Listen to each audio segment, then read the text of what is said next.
Baik, Assalamualaikum warahmatullahi wabarakatuh. Selamat sore. Perkenalkan kami dari mahasiswa Universitas Pamulang yang saat ini akan membahas tentang hukum pidana internasional. Sebelumnya perkenalkan dulu, nama saya Rizky Septiana dan teman-teman saya. Saya Faria Zahra. Saya Muhammad Aidin. Nama saya Habibianti. Nama saya Septianingsih. Baik, di sini podcast kita akan membahas tentang yang sudah saya sebutkan terlebih dahulu tadi, yaitu hukum pidana internasional. Tema utama kita hari ini yaitu adalah hukum atau hubungan internasional dan dinamika global di era modern saat ini. Secara lebih luasnya mungkin saya akan jelaskan dulu hukum internasional itu apa, yaitu salah satu cabang hukum internasional yang mengatur pertanggungjawaban pidana atas kejahatan berat yang menjadi perhatian masyarakat internasional saat ini. Nah, ada juga nih menurut para ahli yaitu Romli Atmasasmita. Jadi, hukum pidana internasional adalah cabang hukum yang berkembang dari pemikiran para ahli yang di Eropa dan Amerika sejak awal abad ke-20. Jadi, pada intinya hukum ini mengatur kejahatan yang memiliki dimensi internasional. Nah, sementara kalau menurut saya pribadi, hukum pidana internasional yaitu hukum yang mengatur kejahatan internasional dan individu pelakunya, terlepas dari jabatan atau keluarga negaraannya. Nah, topik ini menarik karena hubungan internasional tidak hanya membahas hubungan antar negara, tetapi juga menyangkut konflik, kerjasama global, dan peran organisasi internasional. Selain itu, hubungan internasional juga berdampak langsung pada kehidupan masyarakat termasuk di Indonesia. Nah, jadi bisa dibilang hubungan internasional ini memang menjadi nggak jauh lah dari kehidupan kita, karena memang kejahatan ini menjadi isu yang paling serius lah di level global, karena beberapa kejahatan itu seperti genosida, ada kejahatan terhadap kemanusiaan, ada kejahatan peperangan, ada juga kejahatan terkait agresi. Oh baik, berarti dari kasus-kasus yang disebutkan Aidin tadi, kejahatan-kejahatan ini juga dianggap sebagai extraordinary crimes ya. Karena dampaknya ini juga luas terhadap kemanusiaan. Bahkan pertanggungjawabannya bukan secara moral aja ya, tapi juga secara hukum internasional. Nah, kalau yang dari kalian sebutkan tadi, kayak misalnya contoh yang disebutkan oleh Bia tadi tentang teori yang disebutkan, terus ada beberapa contoh kasus juga yang kayak membahasnya tentang genosida. Nah, kita coba terlebih dahulu deh kita fokus ke genosidanya ya. Nah, pasti teman-teman tahu dong berapa kasus saat ini yaitu tentang kejahatan genosida. Mungkin ada kasus-kasus di publik yang hangat gitu saat ini dibahas. Mungkin teman-teman tahu nggak kalau dari saudara Aidin terlebih dahulu mungkin? Kalau dari isu-isu yang sebelumnya itu kan terlihat dari Rohingya yang ada di Myanmar yang terjadi karena kejahatan terhadap manusia atau bisa dibilang genosida. Jadi di mana masyarakat sipil itu banyak terjadi pelanggaran. Nah, berarti dari beberapa kejahatan yang disebutkan oleh saudara Aidin tadi, kejahatan-kejahatan ini juga dianggap sebagai extraordinary crimes ya, karena dampaknya di kemanusiaan itu luas ya. Jadi pertanggungjawabannya juga bukan hanya sebagai moral, tapi juga pertanggungjawabannya itu secara hukum internasional. Nah, dari yang tadi itu dari teman-teman ada nggak sih mungkin studi kasus yang saat ini mungkin lagi dibahas di publik dan hangat diperbincangkan? Mungkin dari saudara Aidin tahu tidak?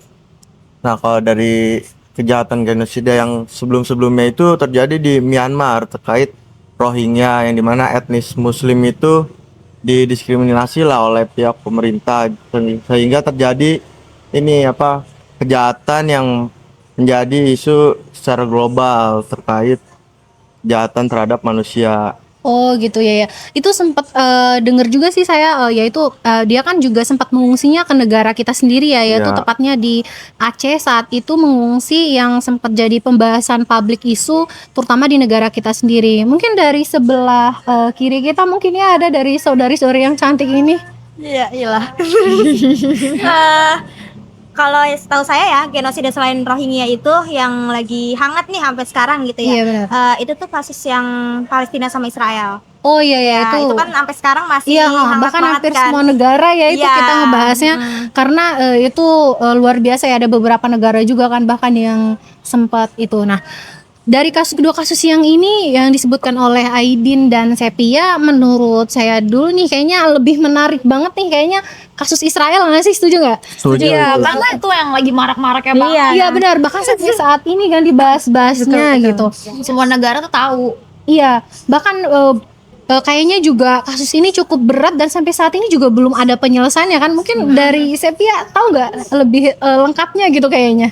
Nah, dari isu genosida dalam konflik Palestina dan Israel itu, jadi isu konflik tersebut muncul ketika penderitaan yang dihadapi oleh warga Palestina, dan lanjut setelah itu ternyata semakin parah gitu kan.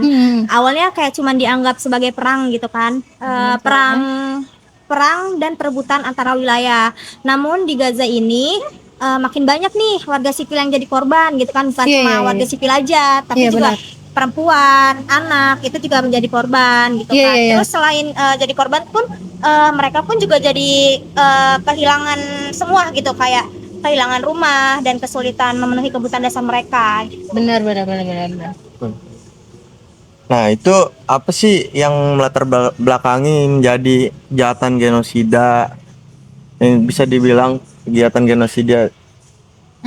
Gini.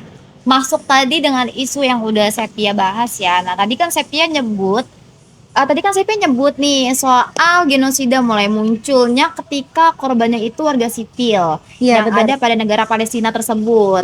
Nah, termasuk perempuan dan anak juga ternyata di sana itu. Jadi, nah, Sep tadi kan nggak cuma layanan kesehatan aja ya sama pokok Iya, dasar. betul banget. Ternyata di sana juga tuh ada pun banyak fasilitas dari kebutuhan keseharian mereka yang mereka tuh nggak dapat sama sekali. Seperti apa sih yang mereka nggak dapetin? Mulai dari sekolahan, anak-anak pun di sana nggak mendapatkan fasilitas tersebut gitu. Nah, kemudian sudah terjadi topik pembicaraan dalam tingkat internasional untuk nilai secara hukum. Tadi saya ada nyinggung soal pengancaman kelangsungan hidup. Kenapa sih bisa dibilang pengancaman? Karena masalah ini tuh kemudian sudah menjadi topik perbincangan dalam tingkat internasional untuk dinilai secara hukumnya. Jadi meskipun keputusan akhirnya dapat ditetapkan oleh pengadilan internasional ya lebih tepatnya. Nah, kebutuhan dasar tersebut itu meliputi dengan adanya kesulitan untuk kehidupan sehari-hari yang sudah tadi saya jelaskan ya, juga kesulitan mendapatkan makanan dan air, itu pun mereka tidak mendapatkan. Sangat amat miris bukan untuk berita tersebut yang kita dengar di wilayah negara khususnya Gaza di Palestina ini. Gitu. Nah, korbannya itu tuh bukan cuman warga-warga sipil, tapi yang tadi saya tadi jelaskan termaksud dengan perempuan dan anak-anak. Jadi di sana tuh udah yang bener-bener menyinggung tentang hak asasi manusianya tuh udah bener-bener Bukan lagi soal peperangan gitu ya, udah melebihi peperangan lah ya, itu ya maksudnya. Iya, karena yang sudah disinggung sama si saudari Biah tadi, yaitu kayak katanya yang mereka kekurangan makanan. Bahkan sempat didengar juga nggak sih kenapa ini jadi kejahatan genosida itu yang sudah disebutkan tadi. Dia itu karena sempat ada pengeboman juga kan, khususnya di Iya. Gaza. Yang tahu nggak teman-teman yang di Gaza itu, khususnya yang di rumah sakit Gaza, yang bahkan itu banyak kan yang kita sendiri ya, salah satu kita sebagai Gen Z saat ini dan mahasiswa yang sempat ikut repost story lah ya di Instagram itu mengenai pengeboman di Gaza saat itu, yaitu tentang akhirnya banyak meninggal bahkan sampai ke bayi, anak perempuan. Itu kan sebenarnya sangatlah kejahatan yang luar biasa ya, seharusnya tidak ada di situ. Nah, kalau menurut saudari Faria, ada nggak sih yang mau ditanyain? Oh iya, saya mau nanya, menurut kalian ada nggak sih negara yang ikut terseret nih di kasus Palestina Israel ini? Nah, kalau yang dari saya tahu sih ya, itu ada salah satu negara, yaitu kayak yang bisa kita tahu, mungkin kurang lebihnya ya, saya mohon maaf juga kalau ada kesalahan juga dalam hal ini, karena yang dari saya baca itu ada salah satu negara Iran nih yang sempat perbincangannya lebih asik juga dan lumayan menurut saya oke untuk kita bahas sehari ini, yaitu tentang negara Iran yang sempat membantu atau menyerang juga negara Israel ini. Karena menurut negara ini hal ini itu atau negara Israel ini nih sudah melampaui kejahatan yang luar biasa gitu, genosida, karena dia sudah pembunuhannya itu sudah dari korban-korbannya itu luar biasa, sudah banyak ya dari yang kita tahu. Itu bukan hanya tentang militernya aja gitu, bahkan sampai ke kesehatan, bahkan itu yang kayak saya sebutkan tadi kan, itu pengeboman salah satu rumah sakit, dan ini seharusnya tidak diperbolehkan.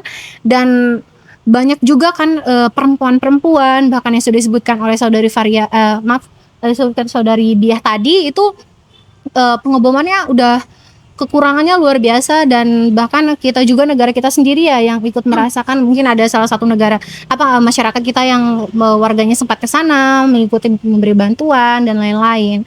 Mungkin itu ya. Kalau dari penyelesaiannya yang saudara-saudari tahu, ada nggak sih kayak penyelesaiannya atau kasus ini tuh sudah sampai di tahap mana gitu? Nah, dari yang saya tahu nih dari pihak Palestina ini kan ada salah satu negara juga kan yang ngebantu, yaitu negara Iran. Dimana menurut negara ini tuh kejahatan yang sudah dibuat oleh negara Israel ini sudah cukup parah dan sangat mengganggu gitu ya di negara publik, maksudnya di mata publik, bahkan mungkin di negara Iran sendiri. Kenapa mereka juga akhirnya membantu ikut menyerang negara Israel ini? Karena yang sudah disebutkan oleh saudari Habibianti tadi, yaitu karena pembunuhannya ini sudah pembunuhan yang anak-anak, bahkan sampai ke perempuan gitu. Mungkin teman-teman juga udah bakal tahu kan di salah satu di Gaza itu ada dulu rumah sakit kan, benar nggak? Kalian tahu juga nggak? Iya, yang langsung dibom parah banget. Nah ya itu benar banget yang dibom, dan seharusnya itu secara hukum internasional itu tidak diperbolehkan, karena secara hukum internasional harfiahnya yang namanya peperangan itu tidak bisa membunuh sipil, apalagi bahkan sampai mengebom di rumah sakit kan. Itu benar-benar luar biasa yang seharusnya tidak diperlakukan. Bahkan kita Gen Z sendiri juga kan ikut berpartisipasi kan, yaitu kayak mengirimkan bantuan dan lain-lain gitu. Nah, mungkin dari dua saudara dan saudari saya dari samping ini mungkin ada tanggapan atau pertanyaan? Nah, kalau dari situ sih mungkin bagaimana sih proses dari penyelesaiannya dari upaya konflik antara Palestina dan Israel itu udah sejauh mana gitu penyelesaiannya? Oh baik, mungkin ini saya tanya, maksudnya saya jawab dari yang saya tahu dulu nih ya. Yang dari saya tahu itu kalau untuk sampai saat ini itu kayaknya untuk penyelesaian berfixnya selesai antara dua negara itu belum ada gitu. Tapi kalau yang saya tahu itu sempat ada pertemuan atau sempat pertemuan antara PBB, maksudnya kayak negara-negara yang ikut bergabung di anggota PBB ini, sempat mereka ada pembicaraan tentang penyelesaian kedua kasus negara ini gitu kan. Bagaimana sih penyelesaiannya gitu, tapi ternyata belum ada. Yang dari saya tahu sempat ada gitu. Mereka tuh pembahasan tentang negara Israel dan Palestina. Cuman ternyata terhambat sedikit nih teman-teman. Karena negara Palestina ini belum ikut serta dalam keanggotaan di PBB gitu. Nah, dari kedua belah pihak ini yaitu, nah bahkan juga akhirnya beberapa negara tuh nggak bisa ikut serta karena masalah itu. Tapi yang terbaru ini saya juga sempat tahu dia itu si Palestina ini udah mulai dimasukkan, tapi belum tahu fixnya ya gitu, belum tahu fixnya. Cuman yang saya tahu sih itu sih dari beberapa isu. Mungkin ada lagi dari teman-teman? Ini aku mau nambahin sedikit, menambahkan tadi saudara Hiki kan sudah menjelaskan tentang PBB. Nah, Iya. di PBB tersebut ini ada di mana pasal 1 dan 2 yaitu memelihara perdamaian dan keamanan juga. Melarang kekerasan terhadap kedaulatan negara lain ternyata.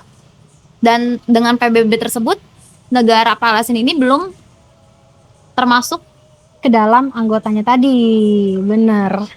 Makanya ini nggak bisa dijalankan ya yang disebutkan oleh benar-benar. saudari Bia tadi. dari pasal PBB tersebut. Iya, kenapa nggak bisa disebutkan dari, bahkan ada juga piagam kan yang seharusnya bisa digunakan untuk penyelesaian dari kasus negara ini gitu.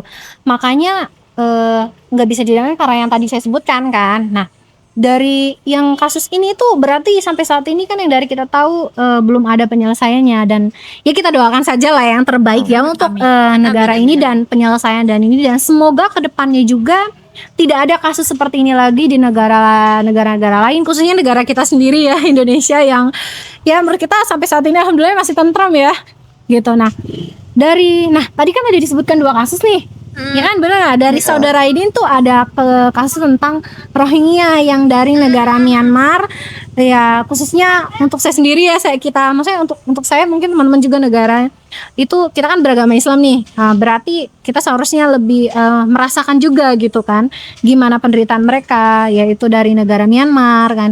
Nah, kalau yang kalian tahu dari teman-teman ada nggak sih tentang kasus ini gitu? Nah, jadi itu kan kasus Rohingya ini ya dimulai dari kelompok etnis Islam yang berada di negara Myanmar, yang dimana itu sejak Undang-Undang 1982 ini dia masih belum ditetapkan sebagai warga negara Myanmar. Jadi dia itu sangat rentan lah di mana bentuk diskriminasi yang udah sistematis banget nih, mulai pendidikan kurang dapat perhatian, fasilitas dia terbelakang. Jadi benar-benar kelompok dia ini jauh lah dari pandangan negara, sehingga bentuk-bentuk kriminal pun jadi susah untuk melindungi warga atau etnis Rohingya ini. Jadi lebih sangat benar-benar keterbelakangkan lah ya dibandingkan yang lain yang pada saat itu ada di negara Myanmar itu ya. Mungkin dari teman-teman ada yang mau ditanyakan tentang yang sudah dijelaskan tadi atau yang sudah dipaparkan tentang kasus Rohingya ini nih, karena yang kita tahu kan Rohingya ini benar-benar emang terbelakangkan sekali gitu, dan harusnya mendapatkan perhatian khusus lah dari kita. Mungkin dari saudari sebelah saya ini mungkin ada yang ditanyakan? Ada sih. Tadi kan Aidin udah ngejelasin soal Rohingya ya. Iya benar. Nah, apa sih yang memicu kekerasan massal dan pengungsian besar-besaran Rohingya ke negara lain gitu, khususnya kayak ke Bangladesh gitu? Nah jadi pada tahun 2017 ini operasi militer Myanmar memicu kekerasan massal dan pelanggaran HAM berat yang menyebabkan lebih dari 700.000 Rohingya mengungsi ke negara lain, terutama ke Bangladesh. Pengungsian massal Rohingya ini menimbulkan krisis kemanusiaan serius dengan kondisi hidup yang buruk dan kamp pengungsiannya serta perjalanan berbahaya ke negara-negara Asia Tenggara. Jadi gitu.